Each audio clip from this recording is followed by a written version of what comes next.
নেতানিয়াহুর বিরুদ্ধে ইসরায়েলে হাজারো মানুষের বিক্ষোভ। ফিলিস্তিনের গাজায় নতুন করে হামলা শুরুর পর ইসরায়েলের প্রধানমন্ত্রী বেনিয়ামিন নেতানিয়াহুর বিরুদ্ধে দেশটিতে তীব্র বিক্ষোভ শুরু হয়েছে।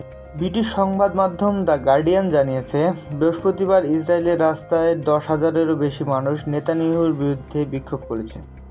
বিক্ষোভকারীদের অভিযোগ, গাজায় হামলা অব্যাহত রেখে নেতানিয়াহু রাজনৈতিক উদ্দেশ্য হাসিল করতে চাইছেন। বিক্ষোভকারীরা যুদ্ধবিরতির আহ্বান জানিয়ে বন্দীদের ফিরিয়ে আনার দাবি তুলেছেন। জেরুজালেমের নেতানিয়াহু বাসভবনের সামনে বিক্ষোভকারীদের সঙ্গে পুলিশের সংঘর্ষ হয়েছে।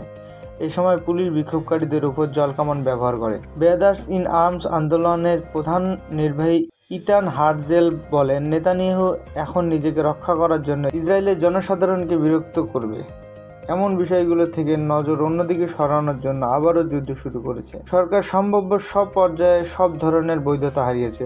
গত বুধবার থেকে হাজার হাজার মানুষ জেরুজালেমে নেতানিয়াহুর সরকারি বাসভবনের কাছে সড়কগুলোতে অবস্থান নেয়।